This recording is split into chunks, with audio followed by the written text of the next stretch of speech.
On parle souvent des hackers comme des figures sombres, mais il existe une armée de gentils hackers qui travaillent sans relâche pour rendre Internet plus sûr. Bienvenue dans le monde fascinant du hacking éthique et des programmes de bug bounty. Bonjour à toutes et à tous et bienvenue dans votre Minute Cyber quotidienne.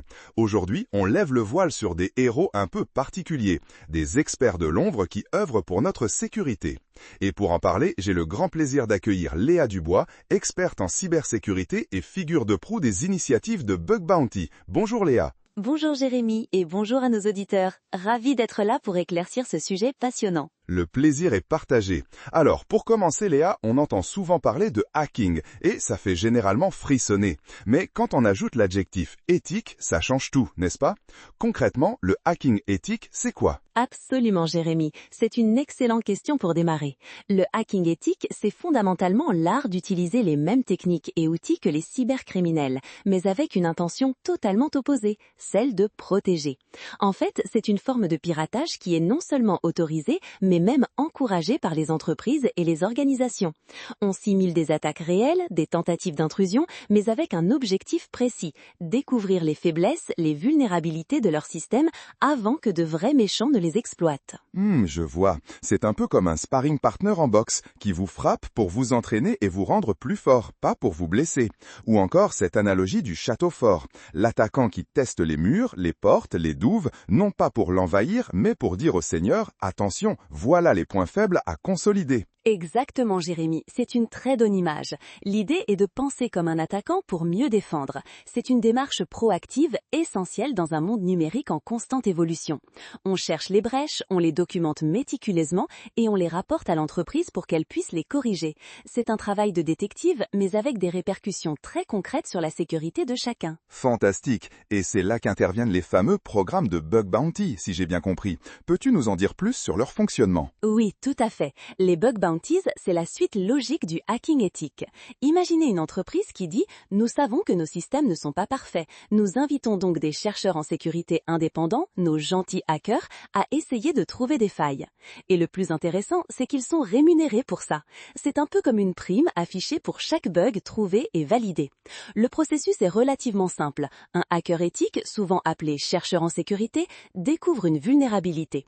Il la signale de manière responsable à l'entreprise vérifie, corrige le problème et enfin le chercheur est récompensé financièrement. C'est un échange gagnant-gagnant. Ah, donc c'est « je trouve un bug, je le signale, l'entreprise corrige, je suis récompensé ». Ça me paraît d'une logique implacable. Mais alors, pourquoi ces programmes sont-ils devenus si cruciaux? Les entreprises n'ont-elles pas leurs propres équipes de sécurité? Excellente question Jérémy. Bien sûr, les entreprises ont des équipes de sécurité internes souvent très compétentes. Mais la réalité est que les systèmes informatiques sont d'une complexité folle et ils évoluent à une vitesse vertigineuse. C'est presque impossible pour une seule équipe, aussi brillante soit-elle, de voir toutes les failles potentielles. Les bug bounties offrent une perspective externe, des milliers d'yeux, des expertises variées qui scrutent le système sous tous les angles possibles. C'est une sorte d'audit permanent et distribué. D'accord, donc c'est comme avoir une armée de testeurs indépendants qui ne dorment jamais, toujours à la recherche de la moindre petite faille. C'est la différence entre réagir à une attaque quand elle arrive et la prévenir en bouchant la fuite avant que le déluge ne s'abatte, n'est-ce pas? C'est exactement ça. C'est la défense proactive par excellence. Plutôt que d'attendre d'être attaqué et de subir les conséquences, perte de données, de réputation financière, on investit dans la prévention. On débusque les vulnérabilités avant les cybercriminels, ce qui réduit considérablement le risque. Imaginez l'impact. Moins de fuites de données, plus de confiance pour les utilisateurs et une meilleure image pour l'entreprise. C'est une stratégie de sécurité qui a fait ses preuves et qui est adoptée par les plus grandes entreprises tech du monde. C'est vraiment fascinant. Et je suppose que ces programmes bénéficient à tout le monde. Peux-tu nous résumer les principaux avantages pour les différents acteurs? Bien sûr. Pour les entreprises, c'est évident. Une sécurité renforcée, une réduction drastique des risques de brèche et une réputation améliorée. Montrer qu'on investit dans la sécurité et qu'on fait confiance à la communauté des hackers éthiques, c'est un gage de sérieux. Pour les utilisateurs, c'est encore plus direct. Des services en ligne plus fiables, des données personnelles et financières mieux protégées. On peut naviguer, acheter, interagir en ligne avec plus de sérénité. Et enfin, pour les hackers éthiques eux-mêmes, c'est une voie légale et lucrative pour exercer leur talent.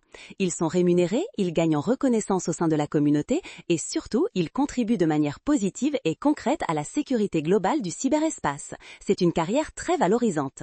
C'est une belle boucle vertueuse en somme, une situation où tout le monde y gagne. Précisément, c'est la preuve que la collaboration, même avec des anciens adversaires potentiels, peut mener à des résultats incroyablement positifs pour la sécurité de tous.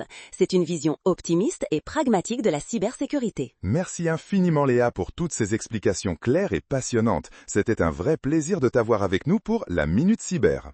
Voilà chers auditeurs, vous l'avez compris, ces gentils hackers sont nos alliés silencieux dans la guerre cyber. Ils prouvent que la collaboration et l'incitation positive sont des armes redoutables.